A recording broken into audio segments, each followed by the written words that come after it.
Memórias de um Suicida, primeira parte, capítulo 6, a comunhão com o alto. Então Jesus disse essas palavras: graça te rendo, meu Pai, Senhor do céu e da terra, por haveres ocultado estas coisas aos doutos e aos prudentes, e por as teres revelado aos simples e aos pequeninos. São Mateus 11:25. Em qualquer lugar onde se acharem duas ou mais pessoas reunidas em meu nome, eu estarei entre elas. São Mateus 18:20. Apesar da eficiência de métodos tão apreciáveis, mesmo no recinto do hospital e mais ainda entre os asilados do isolamento e do manicômio, existiam aqueles que não haviam conseguido reconhecer ainda a própria situação com a confiança que era de se esperar. Permaneciam atordoados, semi-inconscientes, imersos em lamentável estado de inércia mental, incapacitados para quaisquer aquisições facultativas do progresso. Era urgente despertá-los. Era urgente chocá-los com a revivência de vibrações animalizadas a que estavam habituados, tornando-os capazes de algo entenderem através da ação e da palavra humanas. Que fazer, se não chegavam a compreender a palavra harmoniosa dos mentores espirituais, nem ao menos vê-los com o desembaraço preciso, aceitando suas sugestões caridosas, muito embora eles se materializassem quanto possível, a fim de se tornarem mais eficientes as operações? A augusta protetora do Instituto tinha a pressa de vê-los também aliviados, pois assim o desejava seu excelso coração de mãe. Os abnegados servidores da formosa legião governada por Maria não vacilaram em lançar mão de recursos supremos, a fim de conseguirem o piedoso desiderato, objeto de desejo. Nossos instrutores, Romeu e Alceste, participaram ao eminente diretor do departamento hospitalar existir necessidade premente de demandarem à Terra em busca de aprendizes de ciências psíquicas a fim de resolverem complexos mentais de alguns internos insolúveis na espiritualidade. Inteirada das particularidades em conferências a que os devotados operadores dos gabinetes também assistiram,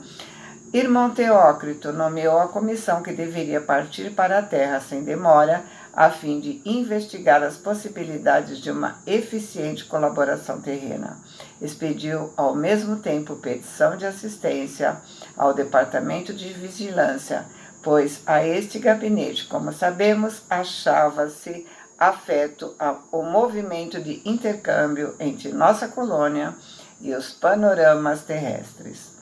Oliver de Guzman, com a presteza que caracterizava as resoluções e ordens em todos aqueles núcleos de serviço, pôs à disposição do seu antigo colega de lutas beneficentes o pessoal necessário, competente para a magna tentativa, ao mesmo tempo que solicitava da seção de relações externas indicações seguras quanto à existência de agremiações de estudo e experiências psíquicas reconhecidamente sérias, assinaladas pelo emblema cristão da verdadeira fraternidade dos princípios, no perímetro astral unido por Portugal, Espanha, Brasil, países latino-americanos e colônias portuguesas, assim como as fichas espirituais dos médiuns às mesmas consagrados. Coube ao Brasil a preferência dada à variedade de organizações científicas, onde o senso religioso e a brilhante moral cristã consolidavam o ideal de amor e fraternidade,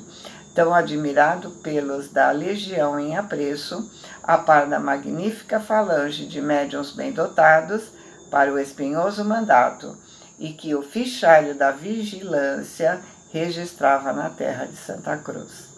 Nessa mesma noite, do Burgo da Vigilância, partiu pequena caravana com destino ao Brasil, chefiada pelo nosso já muito estimado amigo Ramiro de Guzmán. Porque se tratasse de espíritos lúcidos, completamente desmaterializados, foi dispensada a necessidade de veículos de transporte, pois empregariam a volitação para o trajeto, por ser mais rápido e de acordo com suas experiências espirituais. Integravam essas caravanas, além dos dedicados instrutores Alceste e Romeu, 2 cirurgiões responsáveis pelos pacientes em questão, especializados na ciência da organização físico-astral, como os 2 canalejas eram das nossas enfermarias. Com poderes conferidos pelo diretor, iam examinar as possibilidades dos médiuns cujos nomes e referências recomendáveis haviam obtido na sessão de relações externas. Desse exame dependeria a escolha definitiva das agremiações a serem visitadas. Porém, antes da partida dessa comissão, foi expedida a mensagem telepática da Direção-Geral do Instituto, localizada na Mansão do Templo, aos diretores e guias e instrutores espirituais das agremiações a que pertenciam os referidos médiuns, assim como a seus próprios guias e mentores particulares, solicitando-lhes a indispensável permissão e preciosa colaboração para os entendimentos a serem firmados com aqueles. Os serviços a serem prestados pelos veículos humanos, os médiuns, deveriam ser voluntários. Absolutamente nada lhes seria imposto ou exigido. Ao contrário, os emissários do Instituto iriam solicitar, em nome da Legião dos Servos de Maria, o favor de sua colaboração, pois era a norma das escolas de iniciação a que pertenciam os responsáveis pelo Instituto Correcional Maria de Nazaré, pertencente àquela legião. Nada impor a quem quer que fosse, senão convencer à prática do cumprimento do dever. Acertado o entendimento pela correspondência telepática, ficou estabelecido que os mentores espirituais dos médiuns visados lhes sugerissem o recolhimento ao leito mais cedo que o usual, que os mergulhassem em suave sono magnético, permitindo amplitude de ação e lucidez aos seus espíritos para o bom entendimento das negociações a se realizarem pela noite adentro. Uma vez desprendidos dos corpos físicos pelo sono, os referidos concorrentes deveriam ser encaminhados para a sede da agremiação a que pertenciam, local escolhido para as confabulações. Tudo programado, a caravana missionária partiu do Instituto, composto de 8 personagens, isto é, 4 servidores especializados do hospital e 4 assistentes da vigilância, que os guiariam com segurança às localidades indicadas. Soavam precisamente às 23 horas nos campanários singelos das primeiras localidades a serem visitadas, quando os dedicados servos de Maria começaram a planar nas latitudes pitorescas da terra de Santa Cruz. Dirigiram-se sem vacilações para o centro do país. Suaves claridades emitidas pelas últimas frases do penilúnio, a lua cheia, derramavam docemente sobre o dorso do planeta de provações, tons melancólicos e sugestivos, enquanto os autores vivos da flora brasileira, rica de essências virtuosas, embalsamavam a atmosfera como a acenderem piras de perfumes raros em honra aos nobres visitantes, sabendo de suas predileções de iniciados orientais. Consultaram então o mapa que traziam com as necessárias indicações. Escolheram algumas das cidades do centro da grande nação planetária, nele indicadas pela seção de relações externas, como mantenedoras de agrupamentos de estudos e aprendizagem psíquicos sérios,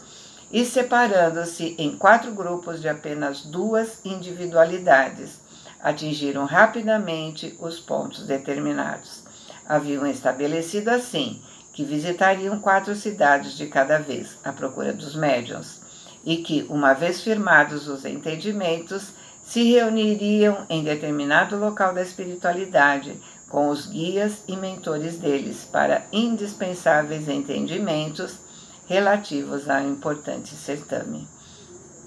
Portanto, nessa noite tranquila no interior do Brasil, em vários núcleos de experiências, em que a quietude e simplicidade de costumes não contaminam de muito graves impurezas o meio ambiente social, caridosa atividade do mundo astral se efetivava em locais modestos, sem opulências e vaidades, mas onde a sacrossanta lâmpada da fraternidade se mantinha acesa para o culto imorredouro do amor de Deus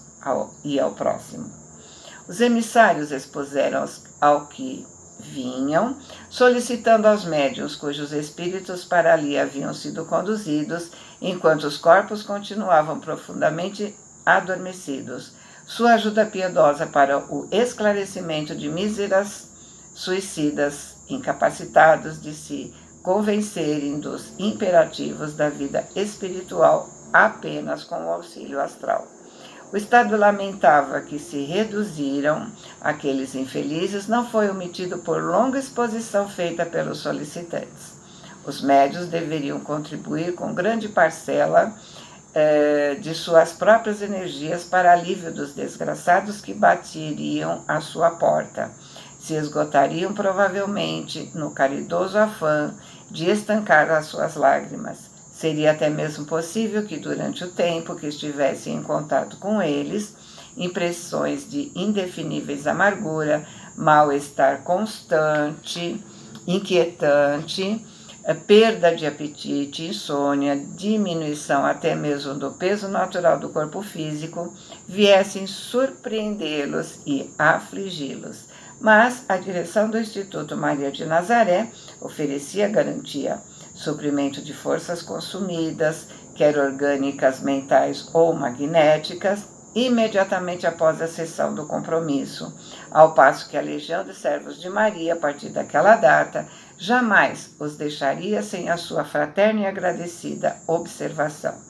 Se arriscavam à solicitação de tão vultosa ajuda, era porque entendiam que os médiuns educados à luz da áurea moral cristã são iniciados modernos e, por isso, devem saber que os postos que ocupam no seio da escola a que pertencem fatalmente terão de obedecer a 2 princípios essenciais e sagrados da iniciação cristã, heroicamente exemplificados pelo mestre insigne que alegou: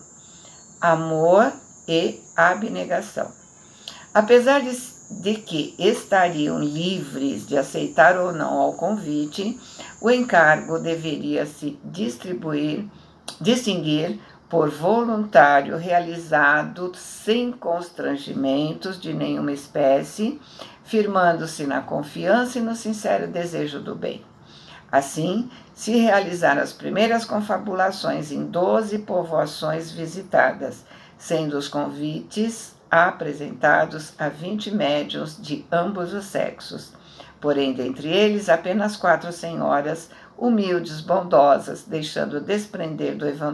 envoltório astral estrelas luminosas à altura do coração, ofereceram incondicional e abnegadamente seus préstimos aos emissários da luz, prontas ao generoso desempenho. Dos representantes masculinos, apenas 2 aceitaram, sem rasgos de legítima abnegação, é certo, mas fiéis aos compromissos de que se investiram, como um funcionário assíduo à repartição, por ser esse o dever do subordinado. Os restantes, embora honestos, sinceros, no ideal esposado pelo amor de Jesus, se desencorajaram de um compromisso formal. Os quadros expostos, mostrando o precário estado dos pacientes que eles deveriam socorrer, seu martirológio de além-túmulo, infundiram neles tais pavores e impressões que acharam por bem retrair impulsos assistenciais, porém se prontificando a permanente auxílio através das irradiações benévolas de preces sinceras. Assim foram desobrigados de quaisquer compromissos diretos. Os visitantes se deram por amplamente satisfeitos. Porém, era de notar que o Brasil foi assinalado como ambiente preferível, onde se localizavam médios ricamente dotados, honestos, sinceros, absolutamente desinteressados. Seguiram-se os indispensáveis exames da organização astral e envoltório material dos que se comprometeram ao alto mandato. À beira dos leitos foi efetivada inspeção minuciosa em seus fardos carnais. O vigor cerebral, as atividades cardíacas, a harmonia da circulação, o estado geral das vísceras e do sistema nervoso e até as funções gástricas, renais e intestinais foram cuidadosamente investigadas. As deficiências porventura observadas seriam reparadas a tempo por ação fluídica e magnética, pois tinham à frente ainda 24 horas para os preparativos. Passaram em seguida a vistoria do envoltório físico astral, ou seja, o perispírito, conduzidos a um dos postos de emergência e socorro mantidos pela colônia, que deveriam emprestar caridoso auxílio nas proximidades desta como da própria terra, espécie de departamento auxiliar, onde frequentemente se realizavam importantes trabalhos de investigações e trabalhos afetos ao serviço da mesma colônia. Os espíritos dos 6 médiuns foram contratados, minuciosamente instruídos quanto aos serviços que deveriam prestar, examinados os seus perispíritos, revivificados com aplicações fluídicas de excelência soberana para o desempenho, analisado o volume, o grau das vibrações emitidas e corrigidos os excessos ou deficiências apresentadas, a fim de que resistissem sem sofrer qualquer distúrbio e dominassem tanto quanto possível, beneficiando-as com o vigor sadio que desprendessem as emanações mentais nocivas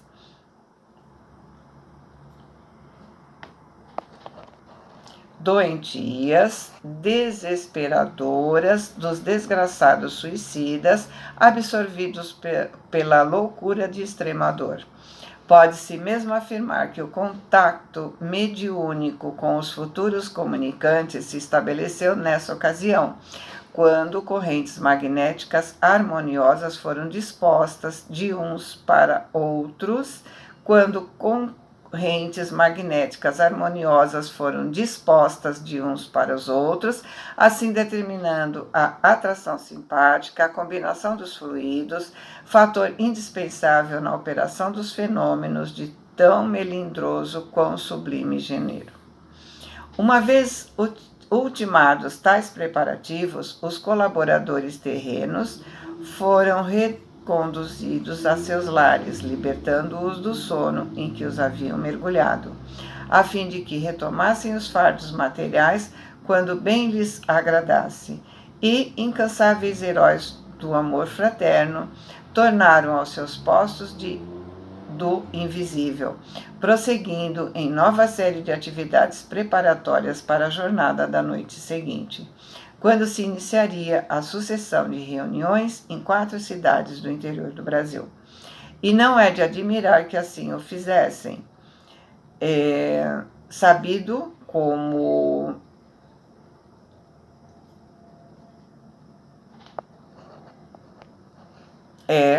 que todos os iniciados graduados são doutores em medicina, com amplos conhecimentos também das organizações físico-astrais. Desde o regresso da comissão de entendimento, as repartições do burgo, da vigilância e do hospital apresentavam movimentação incomum. Na manhã seguinte, fomos cientificados de que, ao cair do crepúsculo, partiríamos em visita de instrução aos planos terrenos, o que muito veio alvoroçar nossos corações, por imaginarmos possibilidades de rever nossas famílias e amigos. Da vigilância, turmas de operários e técnicos partiram ao alvorecer, conduzindo aparelhos necessários ao importante trabalho a se realizar às primeiras horas da noite. Quer os diretores de nossa colônia, quer os instrutores e educadores, seus auxiliares, eram severos na observação dos métodos empregados, meticulosos nas disciplinas exigidas para o intercâmbio entre o mundo astral e a Terra, fiéis aos programas determinados pelos santuários orientais, onde havia muito quando homens aprenderam as magnas ciências do psiquismo. Por isso mesmo, um esquadrão de lanceiros desceu e, depois da inspeção rigorosa pelo interior do edifício onde se realizaria a reunião do psiquismo, ou, como usualmente se denomina, a sessão espírita, postou-se de guarda fazendo segura ronda desde as primeiras horas da madrugada. Ficou assim circulada por milicianos hindus que se diriam invencível barreira, a casa humilde, sede do centro espírita escolhido para a primeira etapa, enquanto o emblema respeitável da legião foi hasteado no alto da fachada principal, invisível aos olhos humanos comum, mas nem por isso menos real e verdadeiro, uma vez que a nobre agremiação foi temporariamente cedida àquela insigne e benemérita corporação espiritual. Obreiros devotados, sob a direção de técnicos e diretores da seção de relações externas, preparavam o recinto reservado à prática de fenômenos, tornando-o tanto quanto possível idêntico ao ambiente que no instituto lhes eram favoráveis às instruções dos pacientes. Enquanto isso, foi solicitado ao diretor espiritual do centro, em questão a fineza de recomendar ao diretor terreno, por via mediúnica, absolutamente não permitir assistência leiga ou desatenciosa aos trabalhos daquela noite, os quais seriam importantes e delicados, pois nada menos do que uma falange de espíritos suicidas para ali ser encaminhada a fim de a eles assistir. E trabalhos dessa natureza há necessidade de que sejam ocultas, admitindo-se apenas os aprendizes honestos, aplicados e sinceros da iniciação cristã, já moralizados pelas alvoradas das virtudes evangélicas. Fluidos magnéticos foram prodigamente espargidos no recinto da sala de operações, por obedecerem a duas finalidades: servirem como material necessário à criação dos quadros visuais demonstrativos durante as instruções aos pacientes e refrescantes tônicos para combater as vibrações nocivas, inquietantes e desarmoniosas dos espíritos sofredores presentes e mesmo de algum colaborador terreno que deixasse de orar e vigiar naquele dia, arrastando para a mesa sacrossanta da comunhão com o invisível as emanações da mente perturbada. Tudo preparado, ao entardecer, iniciou-se o transporte das entidades chamadas ao considerável empenho. Porém, pela manhã do mesmo dia, após a preleção que se seguia às aplicações balsamizantes para o nosso tratamento, nos gabinetes já descritos, foram esclarecidos quanto à importância da reunião a que deveríamos assistir. Durante a viagem, seria preferível nos abster de quaisquer conversa. Deveríamos equilibrar nossas forças mentais, levando-as em sentido generoso, que procurássemos recordar durante o trajeto as instruções que vínhamos recebendo havia 2 meses, recapitulando-as como se devêssemos prestar exame. Isso nos conservaria concentrados, portanto, auxiliando nossos condutores na defesa que nos deviam, pois atravessaríamos perigosas zonas inferiores do invisível, onde fervilhavam hordas de desordeiros do astral inferior, o que indicava ser grande a responsabilidade daqueles que receberam a incumbência de nos guardar durante a excursão. O silêncio e a concentração que pudéssemos observar imprimiriam maior velocidade aos veículos que nos transportassem, afastando possibilidades de tentativas de assalto por parte daqueles malfeitores, embora os legionários tivessem a certeza de facilmente poderem dominar suas possíveis investidas. Não poderíamos nos destacar da falange em hipótese alguma, nem mesmo com o louvável intuito de uma visita à pátria ou à família. Semelhante indisciplina poderia nos custar muitos dissabores e lágrimas, pois éramos fracos, inexperientes, pouco conhecedores do mundo invisível, onde proliferam as seduções, as tentações, a hipocrisia, a mistificação, a maldade, mais ainda do que na terra. Em ocasião oportuna, visitaríamos nossos entes caros, sem que resultasse nenhum contratempo, nos desgostando. No recinto das operações, deveríamos nos portar como se defrontando o próprio tabernáculo supremo, pois que a reunião era acima de tudo respeitável, porque realizada sob as invocações do sacrossanto nome do Altíssimo, enquanto que seu unigênito estaria presente através de irradiações misericordiosas do seu grande amor fraterno, embora isso mesmo prometeu aos discípulos sinceros de sua excelsa doutrina, que em seu nome se reunissem para a comunhão com o céu. Se era dever do cristão honesto e sério calar paixões e desejos impuros, procurando se proteger na boa vontade para dominá-los, reeducando-se diariamente nos momentos em que estivéssemos presentes ao venerável templo, onde se consagraria o sublime mistério da confraternização entre mortos e vivos para trocarem impressões, assim mutuamente se esclarecendo, se instruindo e iluminando, melhor cumpriria a todos, homens e espíritos, se precaverem com as mais dignas atitudes, chamando os pensamentos mais sadios para aureolarem as mentes de nobreza, condizente com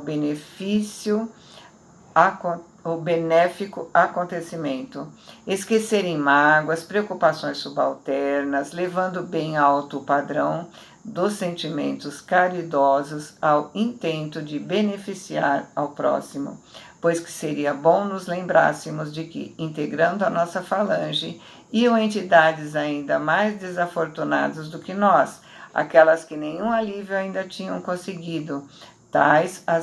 a desorganização nervosa, a dispersão mental em que se mantinham e às quais o dever de fraternidade ordenava que auxiliássemos, apesar de nossa fraqueza, contribuindo com nossos pensamentos benevolentes, firmes, vibrando em sentido favorável a elas. Tal proceder de nossa parte as rodearia de vigores novos, os quais abrandariam a ardência das angústias que as oprimiam, ao mesmo tempo nos concedendo o mérito da verdadeira cooperação. Mais tarde nos disseram que na terra nem todos os homens admitidos ao cenáculo sagrado das evocações guardavam essa higiene moral e mental necessária à boa marcha de intercâmbio com o invisível, que nos dias decorrentes entre os encarnados existia até mesmo leviandade e abuso na prática das relações com os mortos.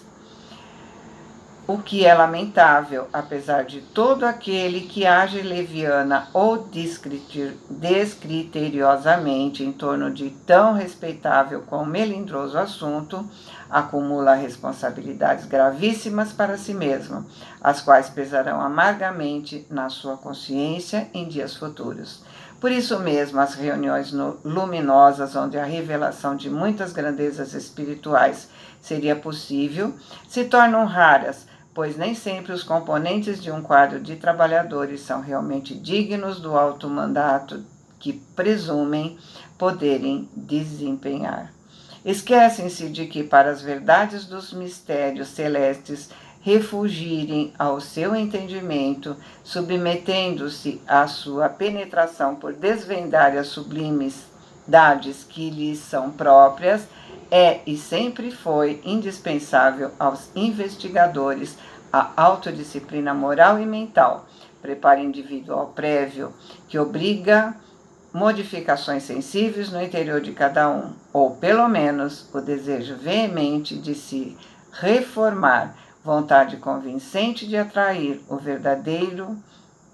alvo do bem.